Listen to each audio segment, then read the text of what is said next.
Welcome back to the Nick Bartlett Show, ladies and gentlemen. I'm excited to be back with you. Got our first full week of Pac-12 football coming around here, so that should be pretty exciting. Not the best slate of games, but pretty cool stuff altogether. So let's get straight to the agenda today. Not as much jibber jabber as usual. What do I got on my notes?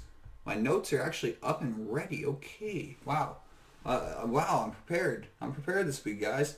Thumbs up. So, yeah, in this week's episode, we're going to break down the UCLA and Stanford game in depth. I believe that's the Pac-12 game of the week, and I think that game can have lasting implications on both programs, so I think that's going to be a very vital matchup. After that, we're going to follow up today's episode with a quick whip round. I'm going to break down all the games in conference, maybe 8 sentences, maybe 2 sentences, maybe 5 sentences, but I will give you a preview of every game with the exception of Oregon and Arizona. So if you're sticking around for that preview, you can leave. I'm not going to preview that game, guys. I think you have enough common sense to figure out who should logically win that game. After that, we're going to hop over to Bartlett's random topic of the day, and it's one I'm pretty excited about. So yeah, should be a lot of fun. And yeah, let's get straight to it. So we're going to start today with the Stanford UCLA matchup here. And where I want to start with this is, let me actually read what I wrote here. So yeah, where I want to start with this is essentially this, I feel like, is probably the most defining game of the Chip Kelly era. That win against LSU was absolutely huge. Obviously the destruction of Hawaii in week 0 or whatever you want to call it. But last week, having that slip up against Fresno State, all of a sudden a loss against Stanford, and you're 2-2. And 2-2 is not going to cut it anymore. I mean, he's been there long enough where 2-2 just isn't going to get it done. And you're going to fall to 0-1 in conference. And all that momentum is going to be lost. So this is a really big game for the Bruins. I think the Bruins fans know it. They probably don't know what to expect. Obviously, I didn't go to UCLA, and I'm not born in LA, so I can't speak to their personal feelings. Obviously, everyone has their own feelings on the issue. Okay, I'm getting all metaphysical, guys. Anyways, back to the point. So for the Bruins, I think that this is must win. Just bottom line, this is a must win game, and that's really, it needs to be looked at it in that light. For Stanford, it's essentially the same thing with opposite circumstances entering the game. They got killed in the opener against Kansas State, looked absolutely abysmal, but then they did figure out one thing. They figured out they got Tanner McKee. And he's nice, guys. I was watching that Kansas State game, and even though they got destructed, he was throwing good 50-50 balls. There were glimpses of, okay, this guy is a little bit different. He's understanding the game maybe at a tiny bit higher level. And that was pretty obvious and notable in, let me get a little comfortable here. A little bit more obvious and notable. So, obvious and notable, I guess. What I was trying to say is, it was just very obvious that he was something a little bit different in that he's talented, and I felt that way in week 1, and to see the success he's had after has been absolutely phenomenal. So, let's see here what I got on Tanner McKee and the Cardinal in the notes. I think I went off the notes and just completely went on an early tangent, like I said I wasn't going to do. I told you guys. Yeah, I mean, essentially that is what I want to say. Quick little ready thing. For Stanford, this game could really be the springboard that essentially, if they win this, it could slowly start to move them back into that upper echelon of the Pac-12. Obviously, they're 4-8 2 seasons ago. They were 4-2 last year, but I mean, it wasn't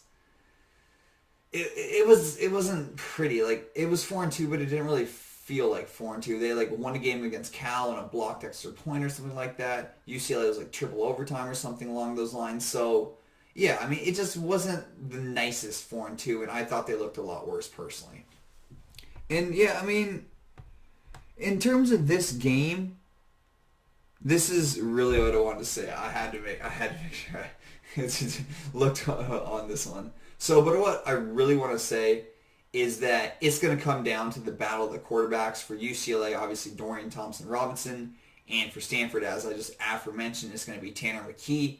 So this is really, in my opinion, my take's a lot different than most other analysts. I think a lot of other analysts are really hyped on DTR. I think they think he's like this just elite talent. And UCLA's never had a winning season with DTR as their quarterback. Like, do you guys realize that? He's never had a winning season as a starting quarterback. I just don't understand why people are so hyped on him. Yes, he's extremely fast. He's an amazing dual threat quarterback, and he can make some really good throws. He makes some high IQ throws. I believe he only has one interception off the top of my head right now this year. But I mean, he's a high IQ player, but he just doesn't win when it matters. Just doesn't win when it matters, guys. And this is going to be his opportunity. I'm going to get back to the notes now, but for DTR, I just want to get that point across. I want to cheer for the guy, but I just feel like he can't get it done when it matters the most. And I would like to see that. So we'll see. We'll see, I guess.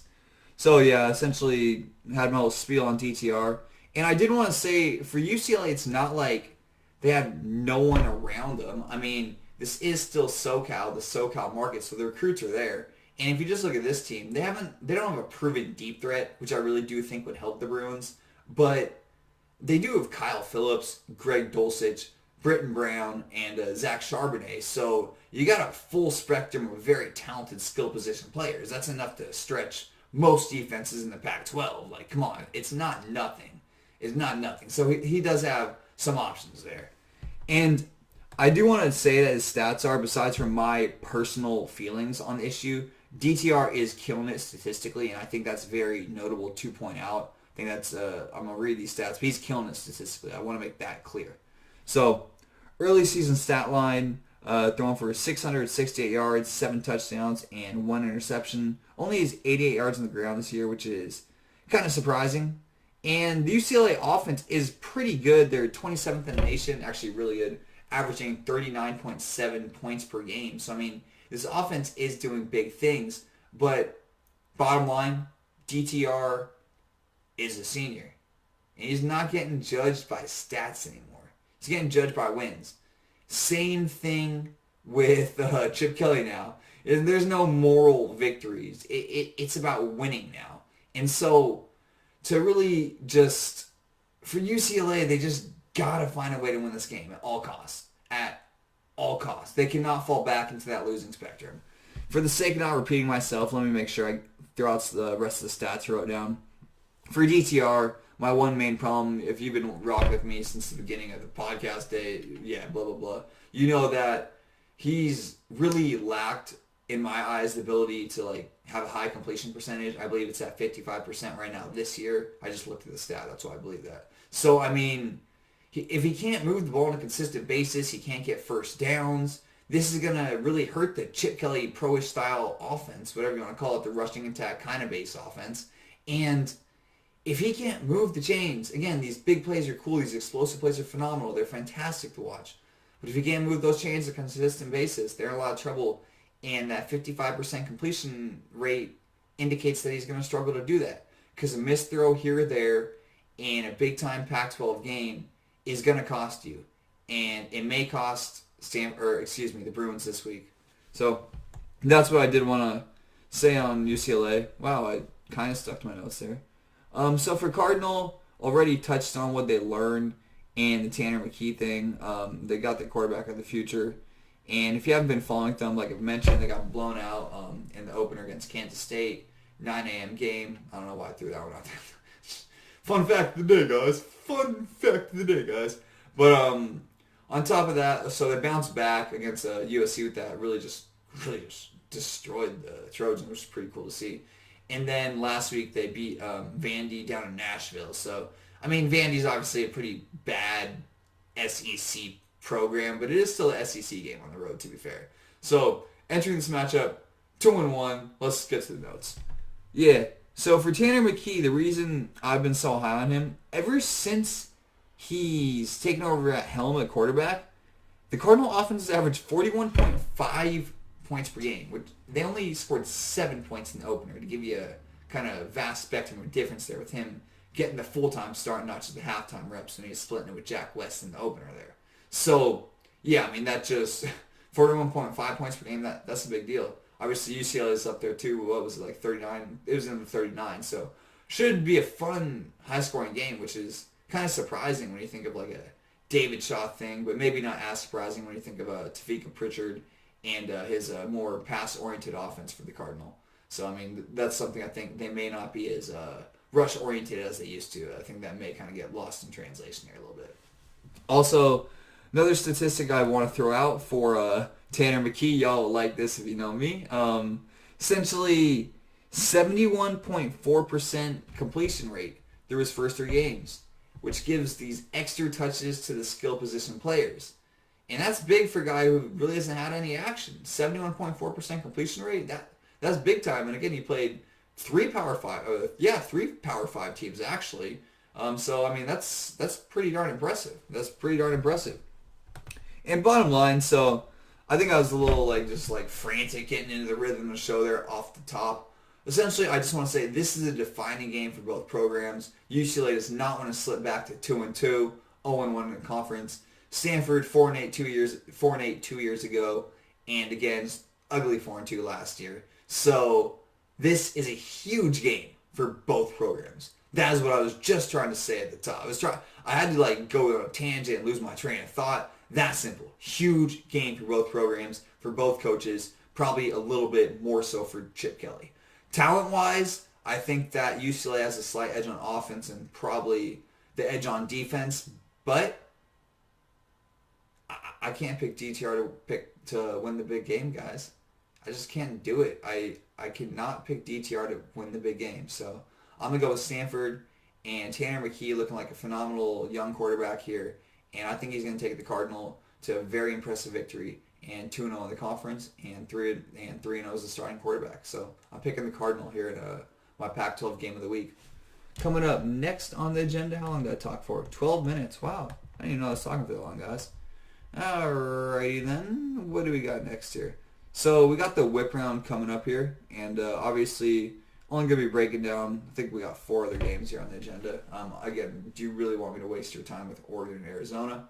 Oh, and since we're at the halfway point of the show, you know what it is. Got to give you my weekly spiel of this show will last no longer than 25 minutes. Last week it lasted 26 minutes, so maybe it'll last 26 minutes. But my goal is to get you as much information as possible and quick. You got a live, I got a live, blah, blah, blah. And I just want to, respect your time, respect my time, all that good stuff. So with that being said, let's get to the quick whip around, which is previewing all of the games in the conference this week, baby. Yes, it is. That is what we're doing. Yeah. Okay, so starting off, we got a WSU at Utah.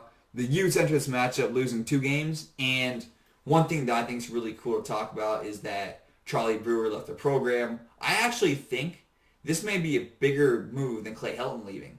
I was not sold on Charlie Brewer. I was not sold on that other guy last year. What was it, Jake Bentley? I've always loved Cameron Rising. He's just a guy who knows how to run a Kyle Whittingham type system. So Cameron Rising getting this opportunity, almost leading a very impressive comeback victory last week against SDSU, and I think this is going to be huge for the Utes going forward. Absolutely huge. I think this can change the face of their program, and I don't really know why this move was not made sooner. Charlie Brewer's officially left the program, so it's Cameron Rising's job, you would assume 100% now. So I just think that's very cool. Again, they're actually playing the Cougs this week. I believe it's at WSU. Or excuse me, no, the game is at Utah. Sorry, my bad, guys, up in Salt Lake City. So, yeah, I think that's just the most notable thing for the Utes. Big time ups, getting Cameron Rising an opportunity here.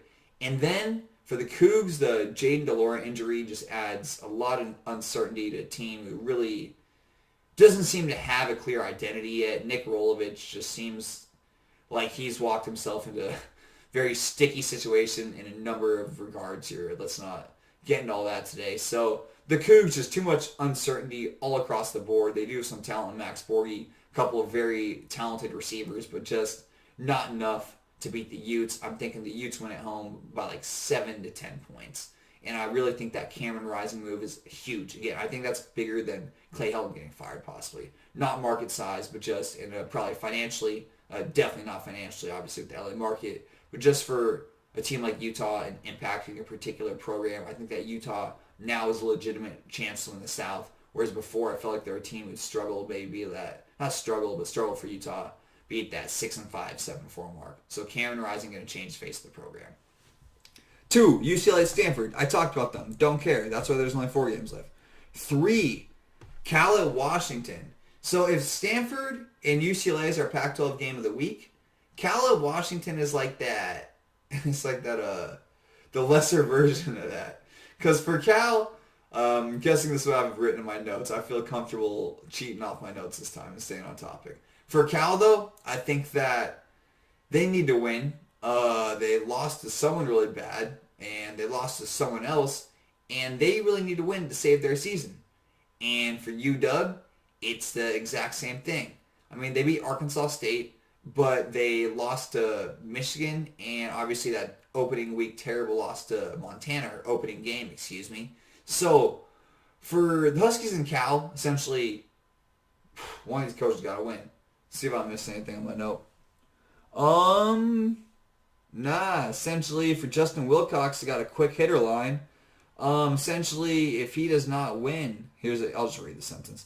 For Cal's head coach Justin Wilcox, if he loses this game, he may find his booty burning because mediocrity only suffices in the short term. Real stuff. So someone's got to win this game. Both these teams haven't proven very good yet this year. And I think because Cal has pulled out the last 2 against the Dogs, that one of those being the weird lightning game, I believe that the Huskies are not going to be surprised. And Jimmy Lake gets a big conference victory and maybe the start of something good up in Seattle. I live in Seattle, so I don't know why I said up in Seattle. I literally live like 5 minutes from the city limits. But yeah, let's see. I'm picking the Huskies, bottom line. All right, next game, Oregon at USC.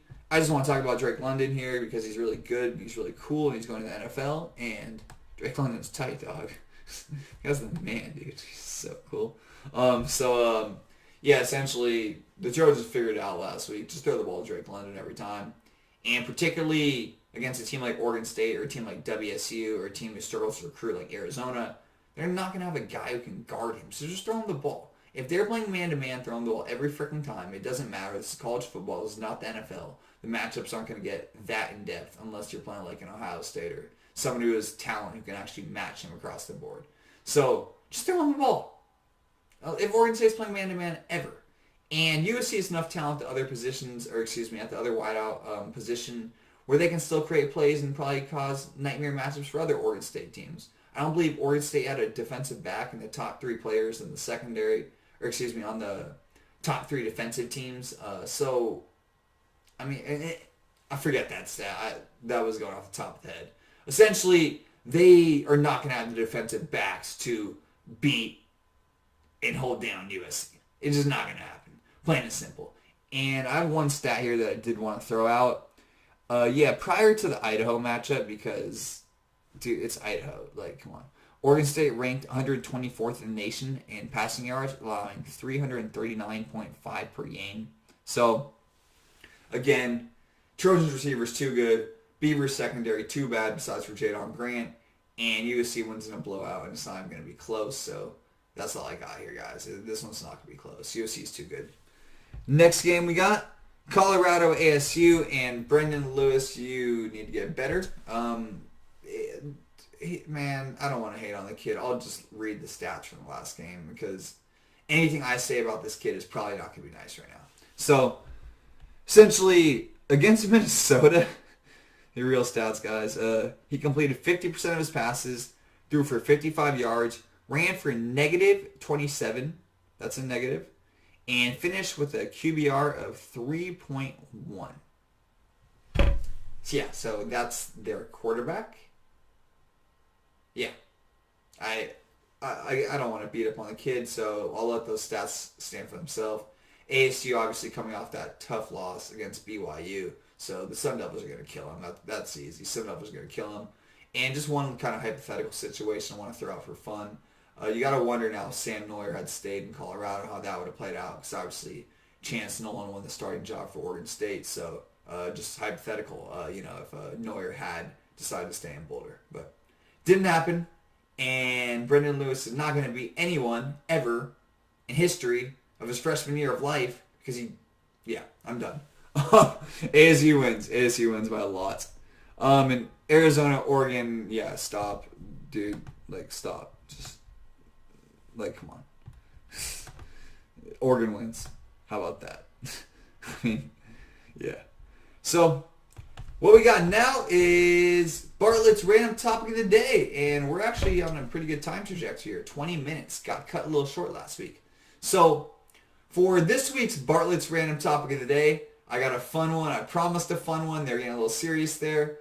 And essentially, I'm talking about those 5 minutes, and you all know how it is, so we're all on the same page here. Those 5 minutes, if you work a 9-to-5 job, mine's more like a 7-to-3 job, whatever you want to call it. If you work one of those jobs, those 5, I held up 10, those 5 minutes in the morning. Now my hand's off camera. Those 5 minutes in the morning. Like, I don't know why I try to do like crazy voice, but dude, those 5 minutes in the morning are crucial. Because now you got decisions to make. And you know those 5 minutes are going to be the difference between you being on time for work or you being late. So the first thing you got to consider is, do you have to poop in the morning? Because if you have to drop a deuce, you got to game plan everything around that. Now you have to speed up your whole routine, and you know that breakfast is probably going to be a little bit lighter. You got to make your green tea a little bit faster, your coffee a little bit faster. So, do you have to poop is dynamic number 1. That is crucial for the 5-minute element in the morning. The vital 5, we may say. Yeah, the second thing now you need to consider is the pace. So, some mornings you want to go slow, but then you realize you may be like me where you probably don't give yourself that extra time, where that's not an option. So the other day for work, I made it by like 2 minutes. I had to be there at 7:30 precisely, like at a location doing my thing. I was there at 7:28, and I went on a very light, leisurely pace in the morning. So the next morning, I hopped it up to what I called a medium fast. Got there at 7:23, 7 minutes early. We're good to go. We were chilling.